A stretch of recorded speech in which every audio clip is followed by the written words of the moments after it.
Bom, vou começar apresentando o Eco. O Eco Moliterno começou a carreira fazendo caricaturas para uma revista de rock, olha só, hein?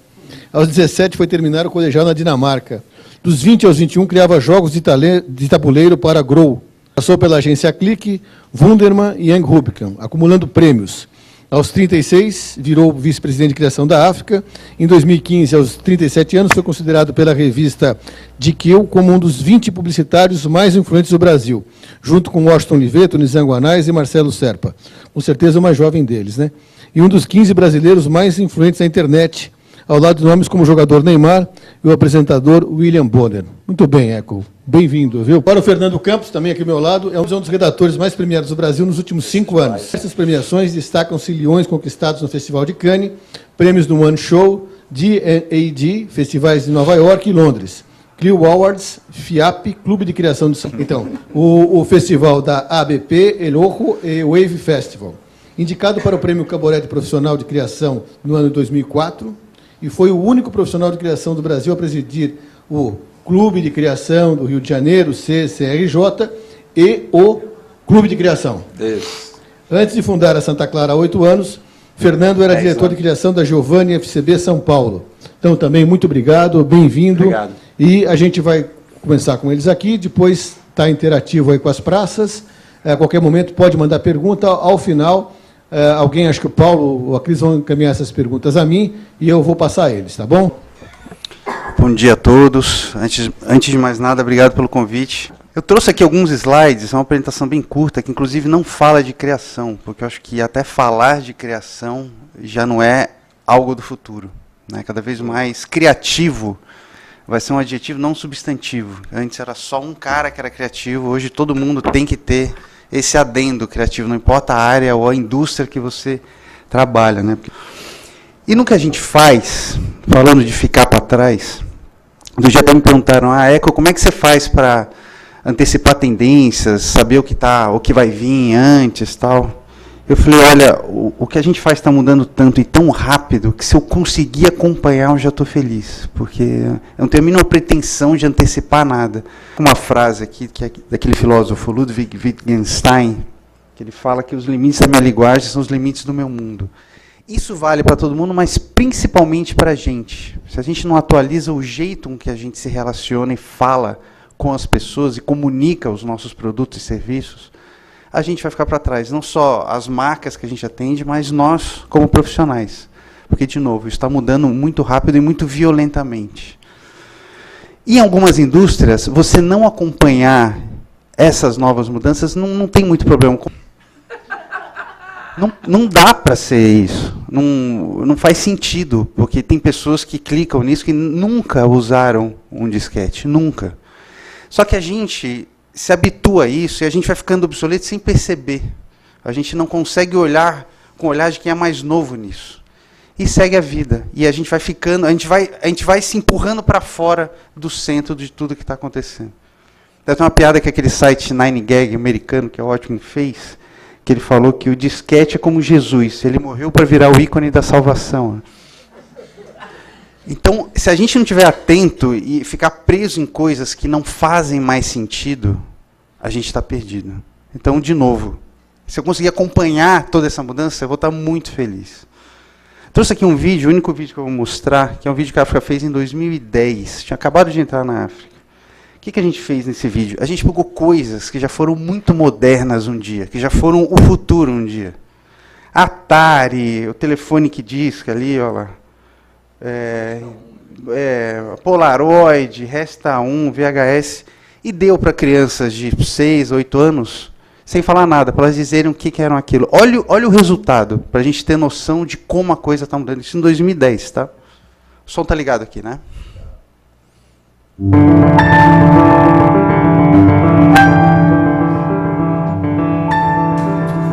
Rádio? Eu acho que é daqueles negócios de DJ que você mexe nos botões e vai mudando o jeito de música. Não acredita?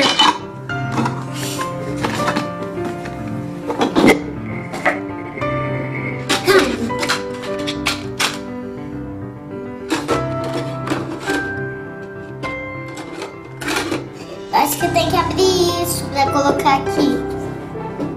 CD. Não, não é CD. Você já viu CD quadrado? Se fosse CD, seria assim. Cabe 2 CDs aqui dentro. Ah, você coloca o CD como se você fosse pra viajar, sei lá, pro Rio de Janeiro, essas coisas.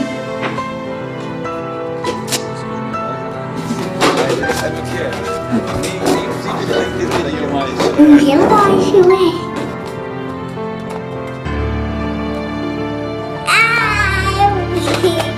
Só pode ser um celular antigo. Você pega e vai rodando o número que foi da pessoa.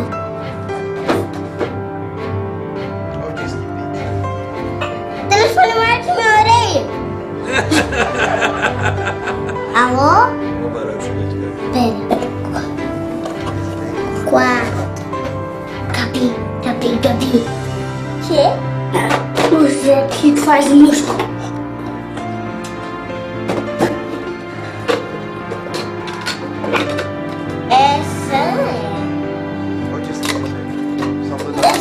Não.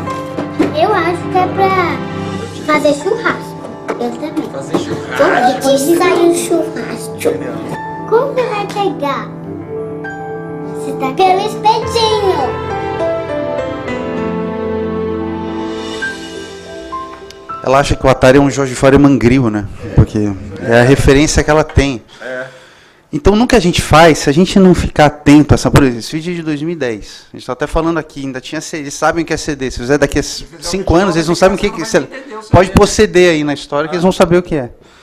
Então, se a gente não ficar atento a isso, com essa velocidade da mudança, a gente vai parar de falar com as pessoas. E por falar em falar, o próprio jeito que a gente se comunica tem que mudar, né? Isso era um telefone.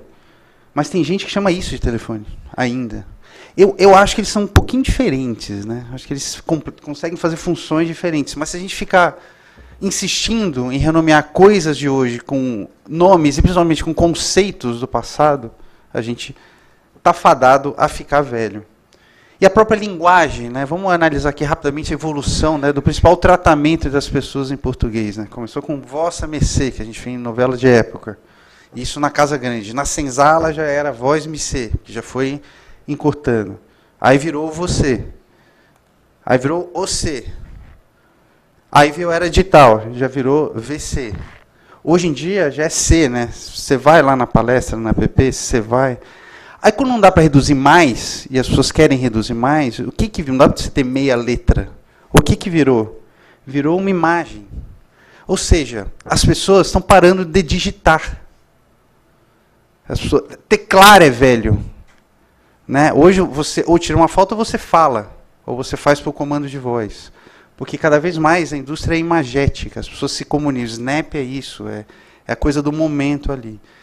E, de novo, teve uma empresa que era gigante, era um monstro, todo mundo aqui, acho que já usou, já teve algum contato com isso, e apostou no cavalo errado. Falou assim, cara, o meu principal diferencial é o teclado. As pessoas gostam de mim por causa do meu teclado. E morreu essa empresa. A BlackBerry morreu, ela não entendeu que as pessoas não vão teclar. E ela investiu tudo no teclado. Ela fez all-in no número errado. E morreu. Para encerrar, eu queria mostrar 2 imagens aqui, que até rodaram de novo na internet recentemente. A primeira é essa aqui, que é sensacional. Incrível, Nokia lança celular que envia mensagem de texto para outro celular. Eu gosto da legenda, parece bruxaria. Tecnologia permite que o usuário envie mensagem. Essa página inteira é incrível. IBGE, até o final do ano, em cada 50 mil casas, uma terá acesso à internet. Em cada 50 mil casas. Aprenda a compactar uma música, caber em 3 disquetes. Especialista alerta, quem não tem curso de datilografia ficará de fora do mercado de trabalho. Cara, não faz o menor sentido isso. Já. Isso não é... E a gente viveu isso, né? Tem palavras, por exemplo, palavras que morrem. Palavra informática, lembra? O curso morreu. Hoje você só entrega a idade usando a palavra informática. Palavra eletrônico. Não faz sentido você... Era o diferencial do negócio é ser plugado na eletricidade. como a palavra digital vai morrer. As pessoas me perguntam, você acha que o jornal vai morrer, a revista? O que você... Não, o que vai morrer é o digital. Não faz sentido você segmentar algo como digital. Inclusive as agências digitais, porque tudo é digital. Tudo vai estar plugado na internet. Não vai ser um diferencial. Então, se a gente não se atualizar e mudar, vai acontecer o que aconteceu com essa empresa. Que lá atrás, eu atendi a conta da Nokia há anos. Era o referencial de coisa moderna, de futuro, de lançar, de fazer bruxarias. Esse ano, o CEO da Nokia chorou no final do discurso dele de venda para a Microsoft e falou, a gente não fez nada errado, mas de alguma forma a gente perdeu. Então, nem ele entende por que eles perderam. Na visão dele, ele fez tudo certo, só que morreu, porque mudou muito rápido. E tem essa frase final aqui do artigo, que eu acho que é legal para concluir isso aqui, que fala, a mensagem aqui é que você não muda, você vai ser removida dessa competição. Então, a questão de mudar não é uma opção. Tem que fazer, porque o mundo está mudando muito. Eu sou muito grato a trabalhar na África com o Nizam, com uma geração que tem um conhecimento de propaganda que a minha geração não tem, com essa experiência, né, de falar com o Brasil, de entender como se comunica uma mensagem.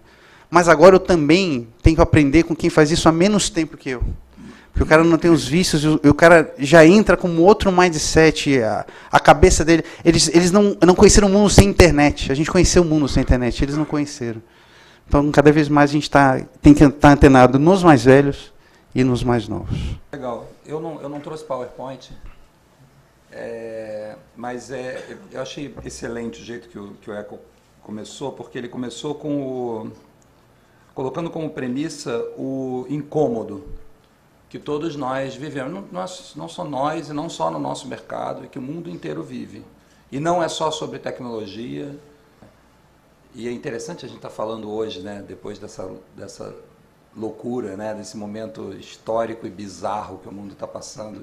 Eu fui dormir 3 horas da manhã e lá pelas, sei lá, 2 da manhã, 1h30 da manhã, o Guga Chakras, no Globo News, falou uma frase assim: acho que já dá para dizer que tem probabilidade, possibilidade, na probabilidade, acho que o Trump já ganhou. Eu não sei se era o sono, ou se era o cara fazendo o luto dele também, ou era a emoção de estar completamente perdido no meio do tiroteio, que é como a gente se sente hoje, todos nós. Tá? Então, eu acho que existe o grande zeitgeist, né? O grande espírito do nosso tempo é o espírito de estar perdido, de estar sendo atropelado por um mundo onde tudo muda mais rápido do que você tem capacidade de acompanhar. E aí, a frase eu acho perfeita. Pô, se eu estiver acompanhando o mais rápido possível, já estou feliz, ótimo, já está ótimo. Quero entender. E aí, assim, eu adoro... quando começou a invasão da tecnologia do nosso negócio, ele falou assim, teve uma hora que a gente começou a ficar muito técnico, né? E falar muito de número. Até a gente já evoluiu disso. A gente voltou já para... Era chato. Era chato. Teve um momento chato disso. Eu falei assim, gente, pelo amor de Deus, eu larguei uma faculdade de engenharia para fazer isso. Vocês estão me levando de volta para a engenharia? Sacanagem. Né? Vamos lembrar que isso aqui ainda é ciência social. Porque não é a primeira vez que o mundo está mudando. Né? O mundo mudou quando descobriram o fogo. Quem já viu um filme antigo, canadense, incrível, chamado Quest for Fire. É um filme onde não se fala uma palavra no filme inteiro. É um filme sobre homens pré-históricos que descobrem o fogo. O filme ganhou uma porrada de prêmio e tal, não sei o quê. O filme é incrível, porque ele mostra exatamente o que a gente está vivendo. Quem não dominava aquela tecnologia, fala assim, caceta, o que eu faço agora? Né? E as mudanças que aquilo trouxe, veio trazendo para o ser humano. Porra, eu posso comer carne.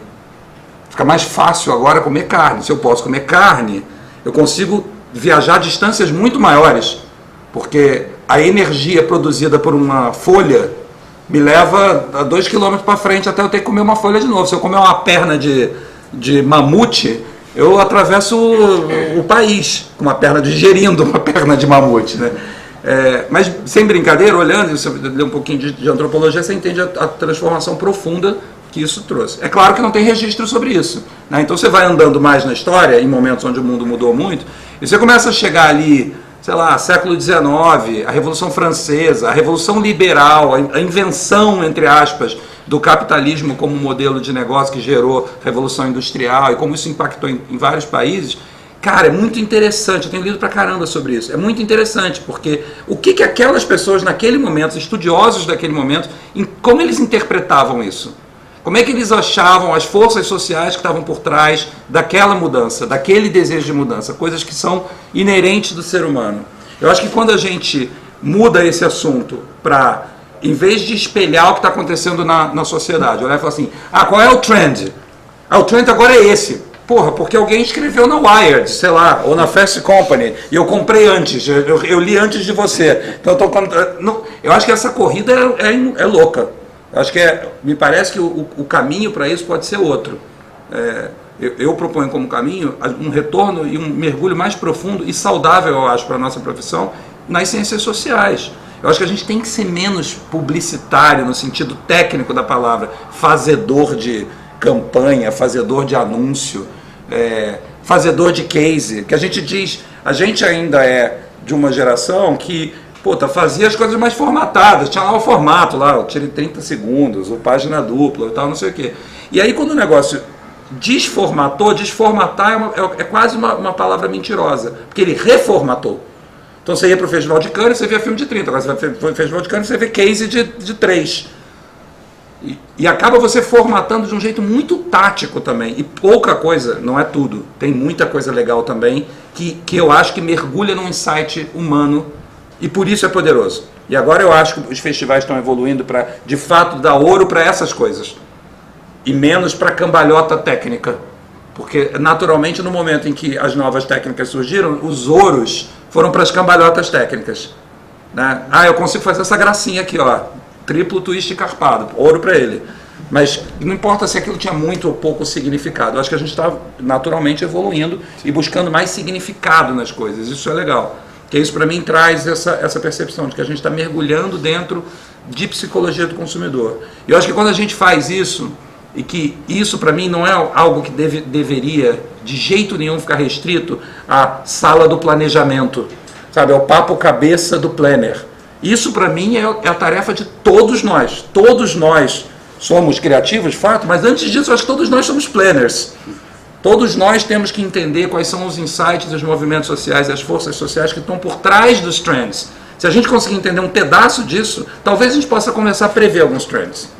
Talvez a gente seja capaz de dizer, olha só, pode vir para cá, né? De onde vem o ódio na internet?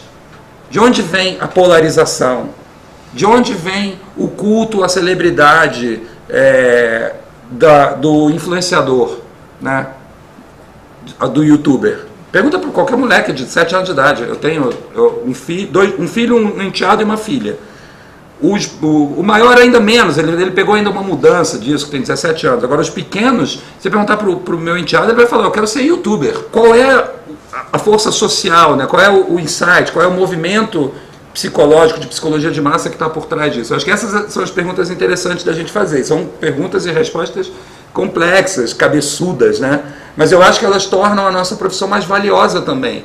Menos tática, menos execucional. Porque você começa a ter valor para o cliente na medida em que você tem esse conhecimento. A gente tem que vender menos anúncio ou case, ou ação, ou sei lá o nome que você quiser dar para cada fragmento de ideia materializada, e mais psicologia de consumo, que pode e deve vir na forma dessas execuções, mas que tem que ter esse nível de conteúdo. A gente tem que estudar mais, a gente tem que ler mais, a gente tem que fuçar mais.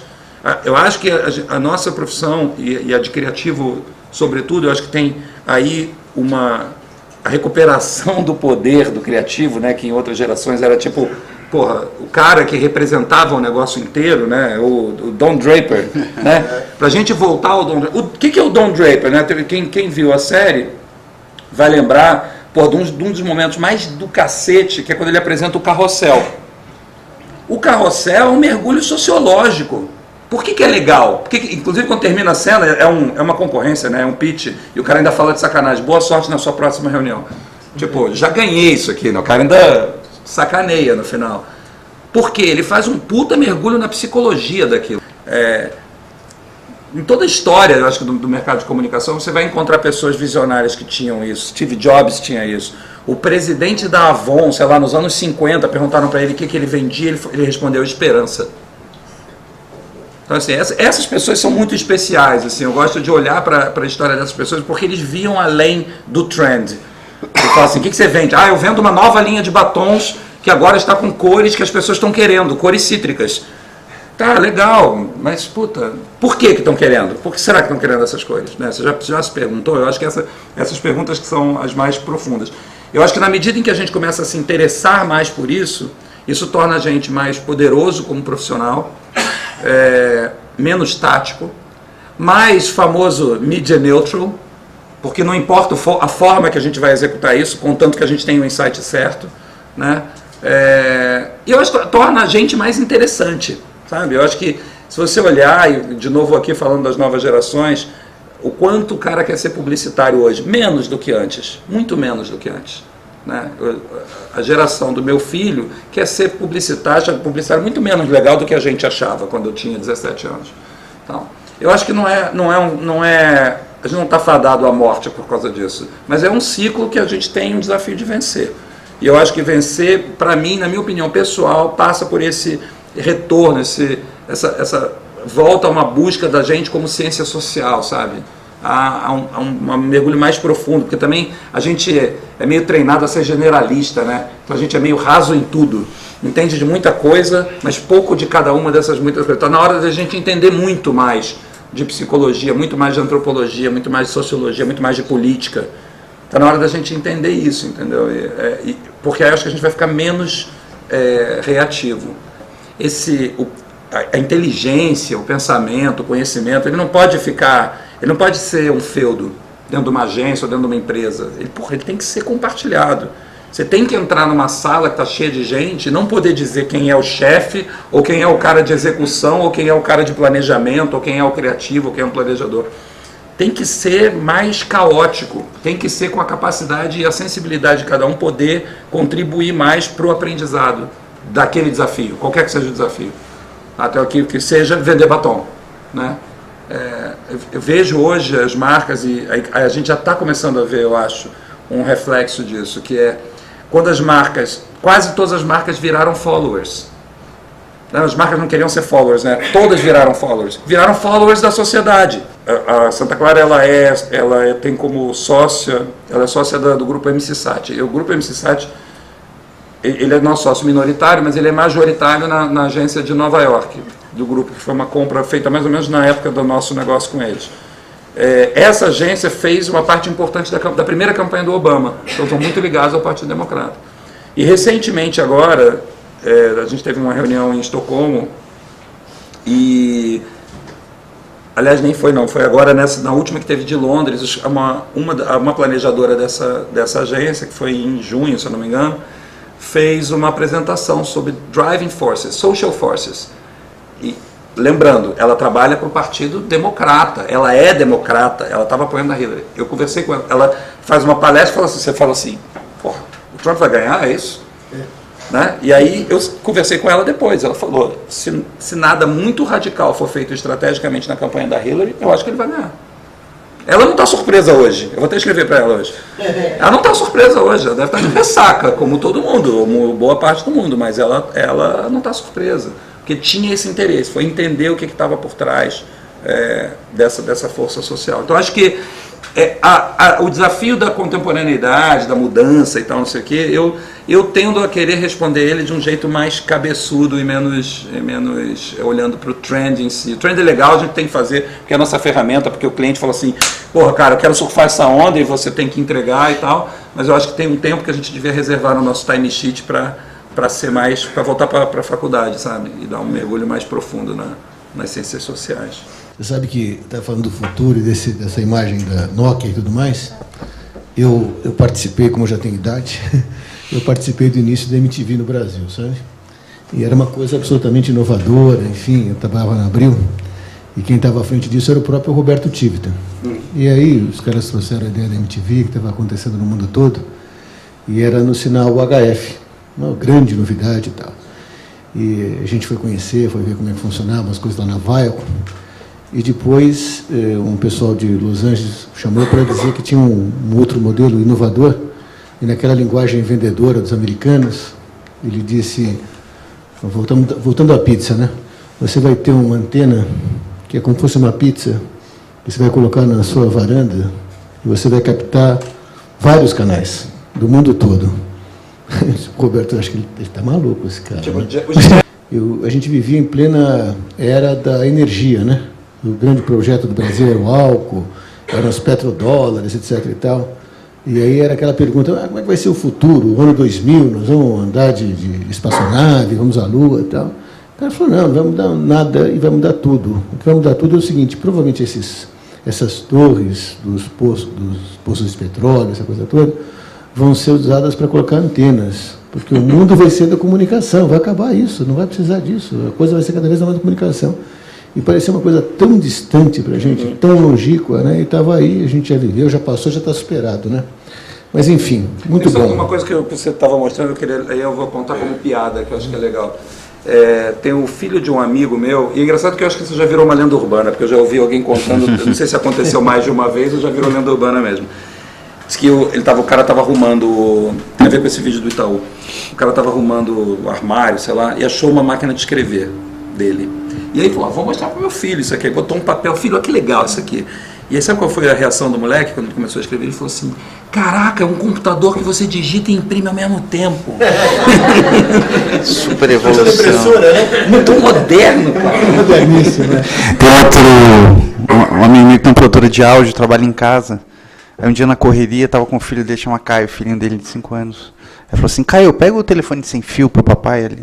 O cara travou. Meu pai, o que é um telefone sem fio? O telefone nunca teve fio. É tipo, passa esse copo sem antena aí, mas que é um copo sem antena? O telefone nunca teve fio. De onde ele inventou que o telefone tem fio? Então Mas você sabe também, só para fazer um reforço aqui, a gente, como vocês sabem, vocês participam lá muitas pessoas aqui também participam do Festap, nosso lá, anualmente. E eu recomendo, né, como eu faço, e a todos nós, que a gente assista a todas as palestras do Festap. Porque foi o que o Eco falou, a linguagem é absolutamente diferente de um ano para o outro. Né? O que a gente vê num ano, a gente já ouve de forma diferente. Né? Eu acho que o Ricardo está aí, a gente falou muito sobre isso, né, Ricardo? É uma questão de reciclagem. Sim, senhor. Eu sou José Maurício, diretor cultural da APP. Eu queria fazer uma questão para vocês, né?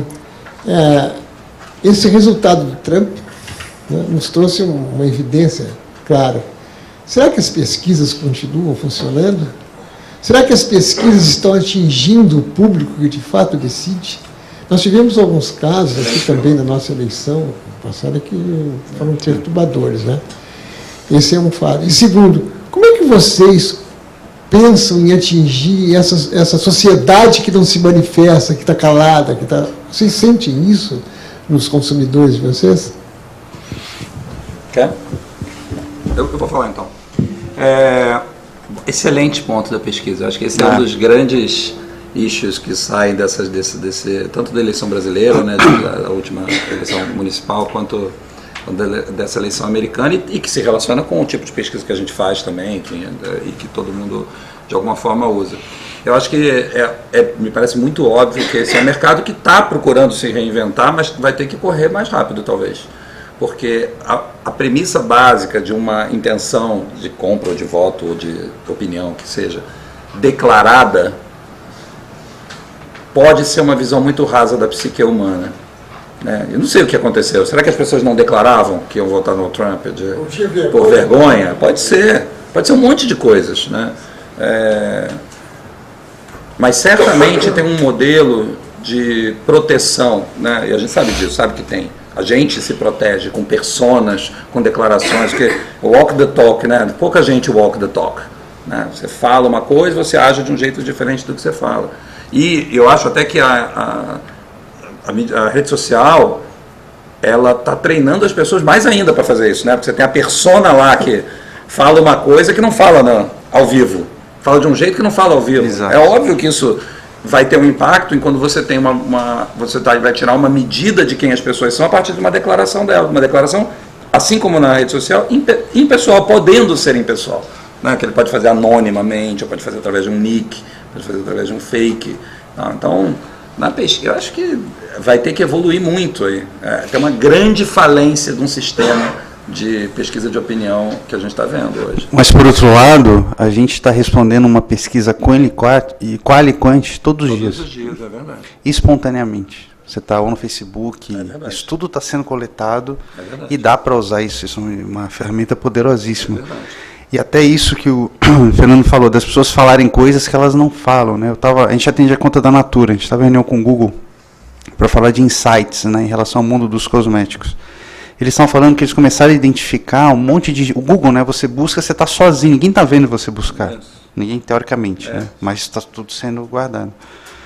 Muitas mulheres buscando por maquiagem para disfarçar mancha de trauma, de batida, de soco. Então eles começaram a identificar isso e falaram assim, temos um problema aqui, né, porque está virando uma tendência, um tipo de maquiagem para disfarçar a violência em casa. Problema social. Então, isso você jamais identifica numa pesquisa. Então, ao mesmo tempo que o modelo tradicional está ruindo, tem outra coisa muito mais poderosa e que, porque a gente faz, né, a gente é da era dos pré-testes. Né? A internet é um pré-teste vivo. A gente fez agora uma campanha para o Itaú com umas senhorinhas, as vloggers, né, elas falando, pô, aquilo você vê que é um sucesso. Aí o banco falou assim, pô, isso na TV. Está pré-testado, isso vai ser um sucesso na TV. Então...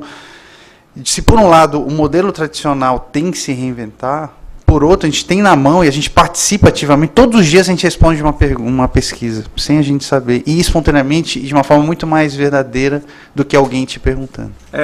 Ontem também, na madrugada de ontem, teve um momento que saiu a seguinte notícia: o site de imigração do Canadá tinha caído por excesso de acessos. Pô, cara, é uma pesquisa profunda, imediata, você entende exatamente o que está acontecendo dentro da cabeça das pessoas, é muito mais poderoso, tem toda a razão, como movimento e como ferramenta para o uso. Eu acho que ainda tem um outro negócio, que eu acho que finalmente a gente está caindo na real disso, que as pessoas, você usou a palavra teste, eu acho ótimo, porque as pessoas misturam pesquisa com teste, são duas coisas diferentes, são duas coisas bem diferentes, a própria etimologia da palavra é muito diferente. Eu pesquiso porque estou curioso. Então, eu vou fazer, sei lá, uma quali, um focus group, não para testar um negócio, mas para dizer, fala aí sobre tal assunto, e aí talvez isso me traga um insight, para aí sim eu desenvolver alguma coisa que pode ser testada depois. Mas usar esse tipo de declaração para testar coisas é pedir para ser enganado, muitas vezes. E você não precisa mais ter uma comunicação só. Estou em dúvida, interessa, essa põe todas no ar. Isso, qual performa mais, deixa as pessoas responderem. Né? Então, é uma pesquisa em tempo real. É uma pergunta, pode ser simples, mas complexa, vem de Uberlândia. Do ponto de vista criativo, como vocês veem e usam as mídias tradicionais e a internet? Não sei qual é a resposta, enfim. Como que a gente usa as mídias tradicionais? Como é que acho que a pergunta, imagino, né, deva ser de como é que você mixa isso, se você faz essa separação entre o que é tradicional, o que é internet, enfim, acho que estou entendendo que é isso. É uma questão de alcance, né, e de tempo de resposta. Né? O Brasil ele tem essa benesse, que é um modelo que foi muito bem estruturado, onde você atinge o país inteiro através da televisão, coisa que nos Estados Unidos é muito mais pulverizado, você não tem essa concentração. Então isso é uma arma, isso é um canhão que você pode usar, que é um recurso que é muito efetivo e que funciona muito, inegavelmente. O Nizam até fala, né, se a TV não fosse poderosa, programa político era no Facebook, não era na TV, né? Porque ainda atinge muito, né? Você tem o interior do Brasil, quem viaja sabe disso. A questão é você usar de forma complementar, e não de forma suplementar. O erro é achar, porque como eu tenho um filme de 30 segundos para a TV, eu vou pôr ele no Facebook, no YouTube, que vai dar certo. Não necessariamente. São meios diferentes, públicos diferentes, formas de consumir diferentes, até no jeito que você edita o filme, você tem que levar em conta um ou outro. Mas a partir do momento que você tem uma estratégia, onde você tem uma ideia que ela consiga perpassar e contemplar os dois meios, aí sim você está no caminho bom. Né? Eu brinco que a Big Idea será sempre a nossa eterna busca, foi, é e sempre será. O que não mudou, a ideia não muda, o que muda é o Big. Big antes era você ser alto, você ser relevante num meio. Então você tinha que dominar quarta capa de revista, ou você tinha que dominar filme de TV. Então pega exemplos clássicos, a campanha da Absolute da garrafa. Para print é brilhante, você não consegue fazer um filme daquilo, um spot de rádio daquilo, não dá, mas não precisava. Você dominando um meio, você está bem servido, assim como não é uma Brastemp, são filmes incríveis, dá para fazer spot de rádio, mas uma campanha impressa não é tão poderoso quanto. Hoje não, hoje o Big ele tem que ser espaçoso. Você tem que pegar uma ideia, como, sei lá, de Always Like a Girl. Isso cabe em qualquer lugar, de qualquer jeito. Você faz um celular, a ideia é elástica o suficiente para abranger todas as mídias existentes, tradicionais e novas, né? E cada vez mais essas coisas vão se mesclar, né? Voltando às crianças aqui, a gente vai falar, eu falo isso, vou contar para os meus netos que na minha época as coisas tinham nome diferente. Isso era celular, aquilo era computador e o negócio era TV. Para eles vai ser tudo uma tela, não vai fazer diferença se você... São telas de tamanho diferentes e de forma de consumo diferente. Então, eu vou fazer um vídeo, ele vai reconhecer se o cara está vendo no celular e está rápido, está em movimento, eu vou servir o vídeo menor para ele. Se ele está vendo no computador, eu posso servir o vídeo maior. Se ele está vendo uma tela maior, eu posso ter um outro vídeo. Então, vai ser de acordo com onde ele está, ele vai ver aquela comunicação de uma forma diferente. Você vê, já acontece, né? Se você pega uma criança, ela não fala vê aí no iPad, ela fala vê aí no YouTube. Não, onde você vai acessar, ela tá... De novo a questão da linguagem, né? Você falou com o fulano? Não, falei, acabei de falar com ele. Mandou uma mensagem no WhatsApp, mas eu falei com ele. Pra gente falar, tá ligado ao ato de falar, né? De conversar. Para eles não falei, tá falado. Então isso é... Acho que tem outra modificação importante que também tem a ver com a resposta, com a pergunta aí, que é menos sobre o que é on, o que é off, né? Tudo é digital, né? Isso aí. Não é esse o ponto. Mas eu acho que a gente está vivendo sim uma mudança do que a gente chamava de campanha, que era um negócio que tinha começo, meio e fim, que você pré-testava antes, botava no ar e ela terminava e aí você ia planejar a próxima campanha. Né? Eu acho que cada vez menos isso está acontecendo. Aliás, é por isso mesmo que a gente tem uma demanda para uma pesquisa em tempo real do resultado. Cada vez mais eu acho que você percebe uma marca pela relação quase que diária dela com os consumidores. É um pouco mais você determinar qual é o ambiente, o universo, o tema, a atenção daquela marca e do jeito que ela se relaciona com os consumidores. E as ações táticas vão surgindo meio que de forma mais orgânica, menos planejada do jeito que a gente fazia. A gente controlava tudo. Não é mais fazer campanha, fazer companhia, né? É isso que a gente tem que mudar. Campanha, aliás, me incomoda, até falei na entrevista para o Top of Mind outro dia, termos de publicidade, né? Eles fizeram uma matéria sobre isso. Me incomoda muito esses termos bélicos que a publicidade herdou, né? Público-alvo, campanha, estratégia, shooting, até filmar é shooting, né? Tem tudo... A gente não está em guerra com as pessoas, não tem que atingir as pessoas, não, tem que trazer ela para perto. E campanha é isso, né? Você fazer uma campanha para dominar uma região. E eu acho que não é mais isso, é o tempo todo. Não é mais correr 100 metros rasos, é maratona agora. Alô, pronto. Por isso que eu desenvolvia os jogos de tabuleiro lá para a Grow, né? Ficava pensando nessas coisas aí. Era o que tinha de interativo na época, era a única coisa interativa aqui.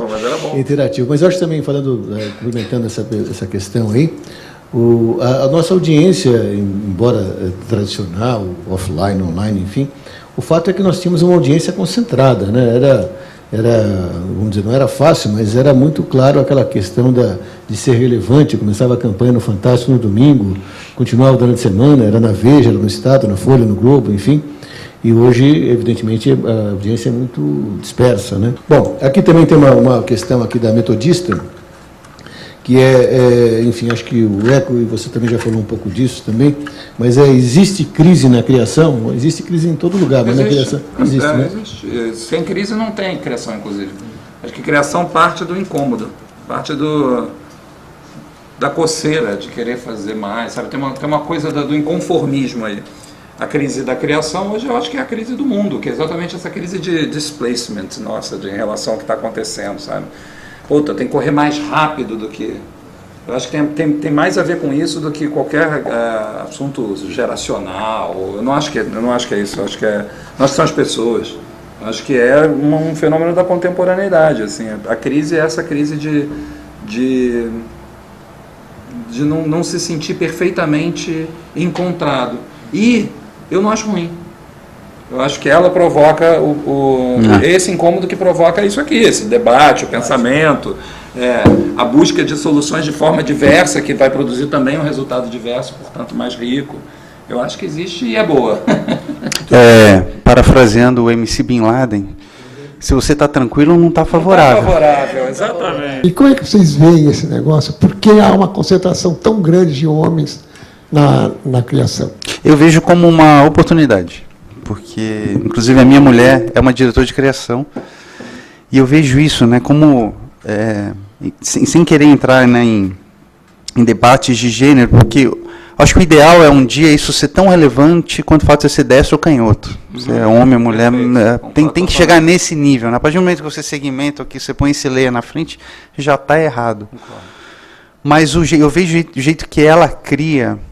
Primeiro que assim, tem referências diferentes, né? Até inclusive quando você está falando para produtos que são mais voltados para o público feminino, o que você vê de erros crassos, né, porque você não pertence a esse mundo e não tem como você ter o histórico que uma mulher tem, né, de uso disso.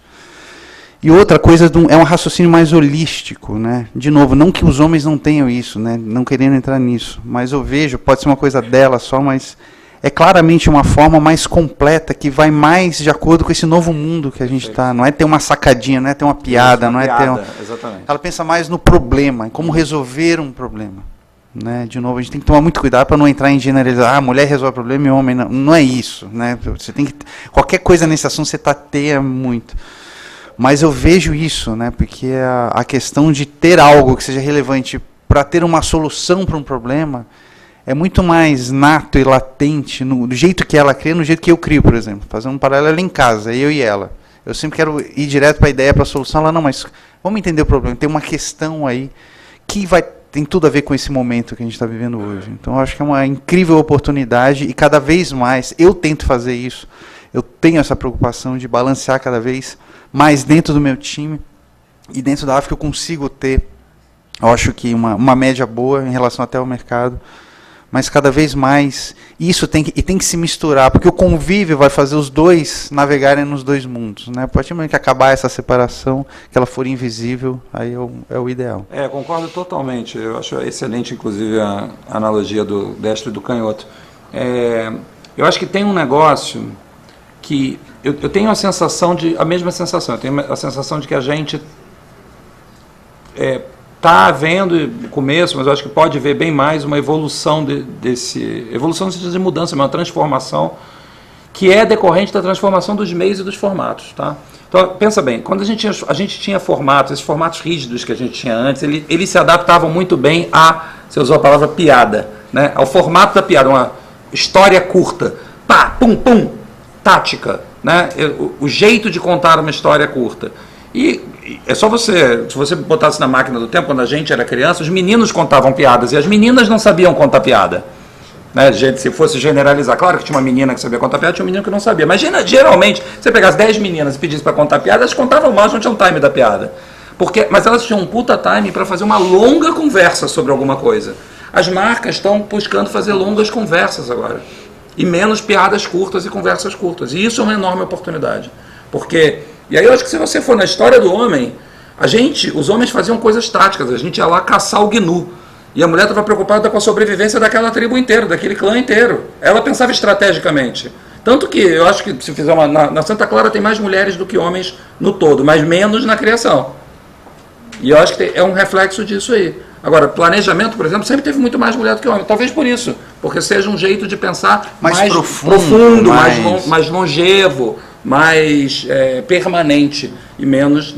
Mas eu acho que é uma coisa em mutação, porque na medida que os meios vão mudando, a forma de executá-los também vai mudando. Mas é uma vergonha, porque está ficando estigmatizado os departamentos de criação, e é verdade, você passa a reparar isso olhando ao redor. E é vergonha, porque é um único, né? Em todos os outros é mais balanceado. Em criação, a gente tem essa pendência para resolver. Bom dia, eu sou a Karen, de Ribeirão Preto, sou sócia e diretora de criação da agência 6P. Boa. Eu conheço do bom. Já estive lá na sua palestra. Eu queria falar um pouquinho sobre essa questão do perfil do profissional de criação, né? Que a gente veio em busca disso. Eu não só acompanho os trabalhos dos profissionais de criação da agência, assim como recebo os currículos, contrato e tudo mais, né? Então, assim, já sou meio dinossauro, né? Que comecei quando ainda não tinha computador, era tudo no Pestap, enfim. Então, assim, a geração digital não existia naquele tempo, né? Agora a gente tem que pensar 360, pensar no digital, pensar no on, no off, né? E eu percebo que algumas agências têm migrado só para o on, outras têm mesclado, outras têm ficado só no off, e assim por diante. tanto em Ribeirão, enfim, na região que eu tenho acompanhado mais, e aqui em São Paulo não é diferente. Mas o que eu quero perguntar, hoje, o profissional de criação, né, ele tem que estar entendendo do todo, né? Ele tem que estar entendendo desse acompanhamento, o criativo, né? O diretor de arte, ele precisa ter todos aqueles softwares e tal, mas ele tem que entender de todo o comportamento, de como se performa uma marca, uma campanha dentro de todo esse universo, né? O redator também tem que entender como escrever para o meio digital, como escrever para o off, enfim. É uma série de coisas, é uma avalanche, na verdade, que tem vindo, que tem nos atropelado, né? E como a gente pode entender hoje, num departamento de criação, para que ele não se perca no meio disso tudo, né? Como a gente tem que se organizar, né? Como funciona no seu dia a dia, para a gente tentar não separar, mas ao mesmo tempo você tem tecnicidades. Tem pessoas que são técnicas nisso, quem opera a pé não opera a mão, né? Os médicos são assim. Eu acho que para os criativos acontece isso também. Só que quando a gente fala disso tudo, parece lindo, né? Olha, eu vou fazer isso. Mas na prática a gente sabe que há uma dificuldade muito grande de você conseguir separar. Hoje tem pessoas de 30, 40, às vezes não conseguem se inserir nesse meio digital. E tem dificuldade, 30, 40 anos para frente, enfim. E são pessoas que têm experiência.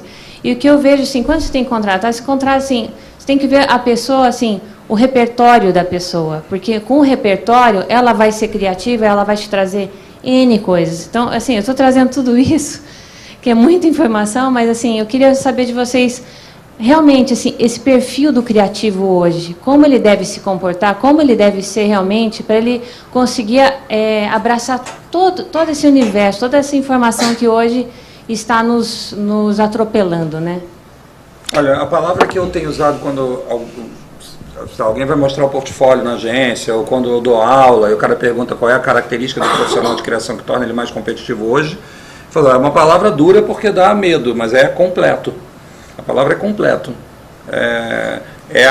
E que eu acho que você usou um termo que eu acho ótimo, que é a história do repertório, né? A capacidade de ter, e não só de ter, mas de querer ampliar um repertório pessoal, eu acho que é o que torna esse ser mais apto a sobreviver nessa selva. É o que eu tenho avaliado, acho que a primeira coisa é isso. Eu acho que esse para mim, é um ótimo começo. Né? Assim. E eu respondendo um pouco a sua pergunta sobre como se organiza, eu acho que a gente está tendendo cada vez mais, e você falou da história do Big Idea e tal, e a idea vai durar para sempre, eu acho que é isso, a gente se organiza ao redor dela. Então, ou se você quiser chamar de argumento, né? Você se organiza ao redor de um argumento, desse time multidisciplinar, multifacetado, diverso e tal. Quando todo mundo concorda com um argumento para a solução daquele problema específico, aí cada um pode exercer sua especialidade, contanto que o chefe é o argumento.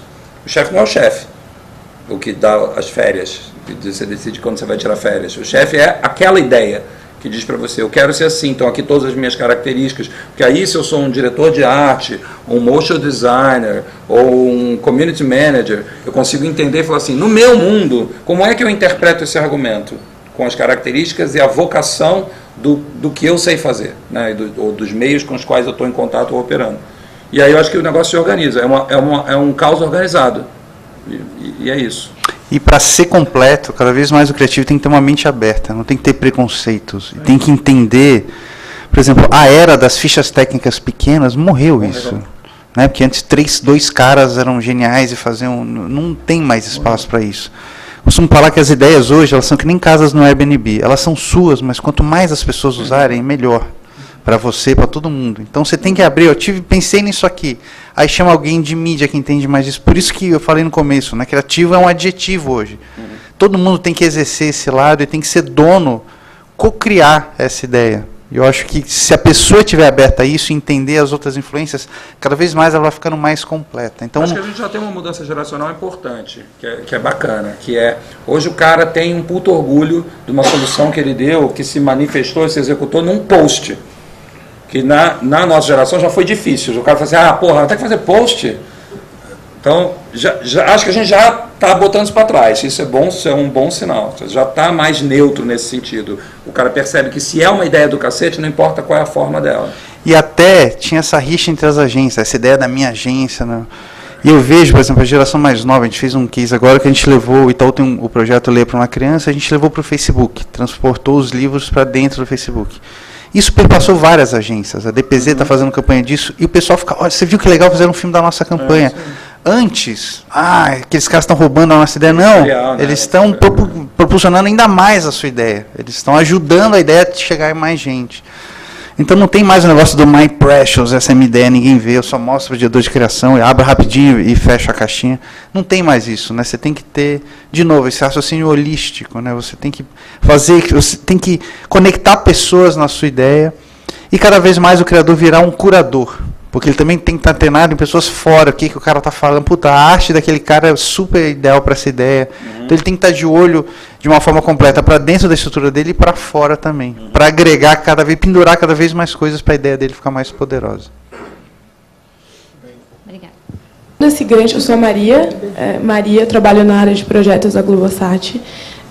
Pegando esse gancho que o publicitário cada vez mais tem que estar integrado, enfim, não tem mais um profissional de mídia, ou planejamento, ou atendimento, como vocês imaginam a estrutura de uma agência daqui a 5 ou 10 anos? Vocês acham que ainda vai ter essa parte de departamentalização, enfim, atendimento, mídia, criação? Como vocês imaginam isso? Eu acho que não vai ser agência. Repara, tudo que tem o nome agência está indo mal. Tudo. Agência bancária, agência de turismo, agência de modelo e agência de publicidade. Agência você é um intermediário.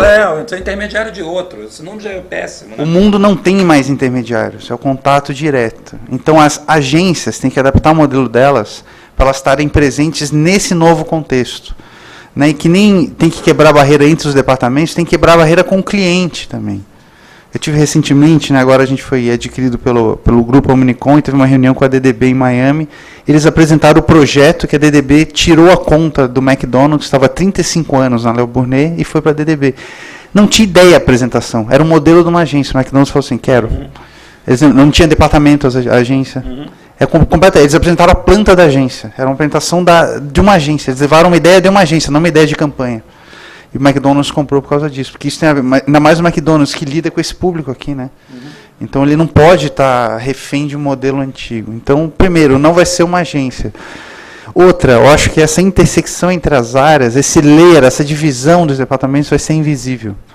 Não vai ter mais isso, né? O cara, ele nem vai saber, mas de que área você é? Não sei, eu trabalho aqui.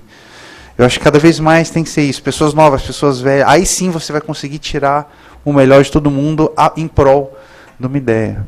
Mas isso, assim, essa é a pergunta de $1 bilhão, porque todo mundo tentando encontrar uma resposta. Não tem algo que faça isso que vai funcionar. Eu falei isso no primeiro... A agência fez 10 anos esse ano, a Santa Clara. Eu falei isso no primeiro dia que a gente abriu a agência. E repito como um mantra até hoje, que é... A gente tem que ter como medida de integração, de sucesso de integração, a fazer um testezinho rápido, que é, se tem uma reunião com gente de todos os departamentos dentro da agência e uma pessoa nova entra, ela não deveria, em 5 minutos, ser capaz de dizer onde cada um trabalha. Ela deveria ficar confusa. Se ela não ficar confusa, é porque a gente está fazendo alguma coisa errada. Então, eu falo assim, quem é esse cara? Para a reunião, quem é esse cara? Eu falo assim, planejador, não é diretor de arte, ótimo. Excelente. Startup é assim, né? Não sei se vocês têm contato com startup. Você entra numa startup, todo mundo meio que faz tudo ali. E esse é o modelo novo. Muito bem, olha, foi excelente. Acho que uma manhã riquíssima que nós tivemos. Mas os relatos que a gente tem hoje das agências, do pessoal que vai, principalmente das multinacionais, vão fazer aquele encontro anual, aquele encontro semestral, o próprio Festival de Cannes, é que está virando uma coisa muito mais de exatas do que de humanas, né? Muito mais com essa coisa da tecnologia, enfim. Então, a crise está em todo lugar, né? Não é uma questão... Antes era uma crise de identidade, se identificava, se resolvia, o tempo resolvia isso, enfim. Hoje não, né? Realmente é uma reconstrução do nosso mundo. Queria agradecer demais a presença de vocês, obrigado pela generosidade de vocês de estar aqui cedendo aí o conhecimento de vocês, respondendo essas perguntas de milhões de dólares, falando aqui principalmente com quem está aqui, que consegue vir aqui a São Paulo, e também principalmente com quem está fora, porque a gente tem dificuldade de levar essa informação, ela que está aí de Ribeirão Preto sabe disso. a gente tem dificuldade de ter profissionais brilhantes que possam estar falando com mais gente. Então, a gente traz aqui, temos aqui 50 pessoas, enfim, mas consegue transmitir isso, aproveitando ao máximo o espaço aí, o conhecimento que vocês nos trazem aqui para nós da APP. Então, valeu, Eco, super obrigado. Para você também, que já é nosso freguês aqui. Também foi do Festap também. A gente foi do Festap esse ano também? Você estava lá? Esse ano não. Não foi esse ano? Esse ano não. Mas é que a gente se encontra... Vocês fazem o Festap no mesmo fim de semana do Festival do Clube de Criação, fica complicado. Não é, mas você sabe que isso aí sempre vai acontecendo isso, e às vezes as pessoas preferem que concentram as atividades no fim de semana. A gente acabou evoluindo dessa forma. Mas a gente se encontra no júri da SPM, em todo lugar a gente vai se encontrando. Essa questão de ser presidente de uma entidade aí te leva a você estar se encontrando com mais frequência. Então, muitíssimo obrigado a vocês. Prazer, valeu. A gente vai de novo abusar, depois pedir mais a participação de vocês, porque é fundamental para o nosso trabalho. É um prazer. Valeu? Obrigadíssimo, gente. Obrigado.